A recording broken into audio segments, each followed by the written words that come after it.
Hey everyone, welcome to Afterwards.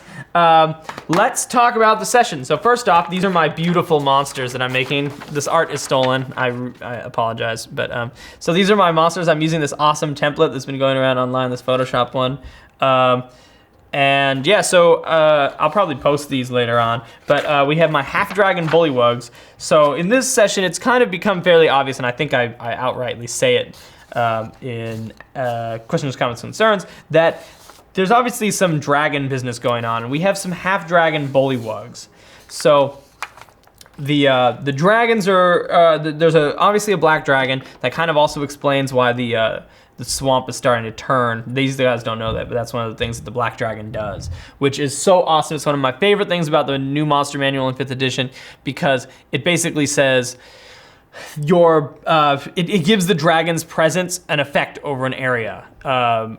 Like the green dragons, there's like mazes and stuff that grow, and the black dragons, like all the water turns foul, and the stuff grows extra thick and becomes difficult terrain to move through. It's really cool because it makes an area around a dragon's lair feel a little scarier, a little tougher to get through, and is part of their power.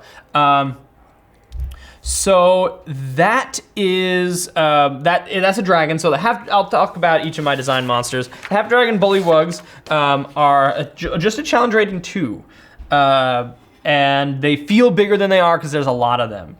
Which another thing that I love. These guys are 7th level, and these bullywugs gave them a good run for their money.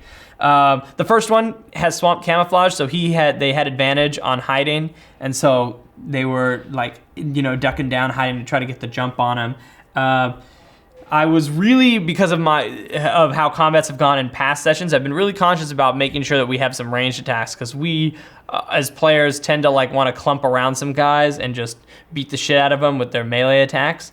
But by having some ranged, even though they were only dealing minimal range damage, it just kept pressure on people. I really like the combo of the Wug Witch being able to voodoo doll Eric into the ground, and then to be able to get advantage on shooting him from afar. That was fun. I almost killed Clarion again.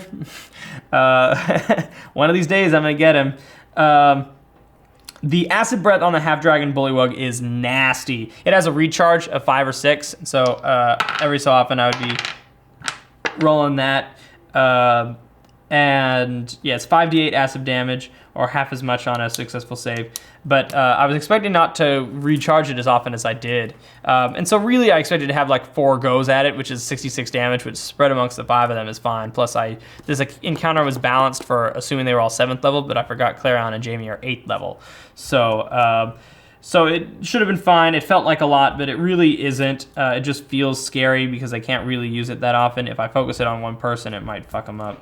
But let's see. Oh yeah, so their mom. Their mom is the dragon. And I think that's it for the half-dragon bullywugs. I loved giving them bows. That was so much fun, giving them those bows and letting them just shoot some arrows. Ooh, a squadron of elven archers might be a fun encounter. Anyway, let's talk Wug Witch. The Wug Witch is fun. She's kind of modeled the same. They're modeled on the bullywug stats. She has the same stuff as they do, so she's real great. Brian at the end has a hard time finding her because she's really good at camouflaging into the swamp. And she can jump really far. Her long jump is 20 feet without a running start, so she can just literally like go out that window and then just like leap into the trees. So she got out of there. I didn't use Fog Cloud. I probably should have used Fog Cloud. That would have been fun to mitigate some of but I think that would have nerfed me more than them. Entangle was awesome. I got some of the party tied up in that. She had some good battlefield control spells, and then right around when the guys started getting at like 30 hit points, she had like 3 or 4 of her minions all at like a third of their health. It was like, okay, it's time for her to leave.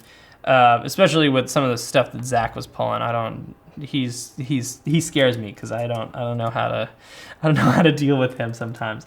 Not in a bad way, in a way that like I don't know what his spells are, and so it's like forcing me to kind of play a little more cautiously because this Wug Witch is going to come back in the next 2 sessions, and so I can't let her die just yet. Yeah, I don't think she got touched. Oh, she did. She did get touched very briefly, I think, by the spirits. But that was fun. Yeah, all in all, it was a fun encounter.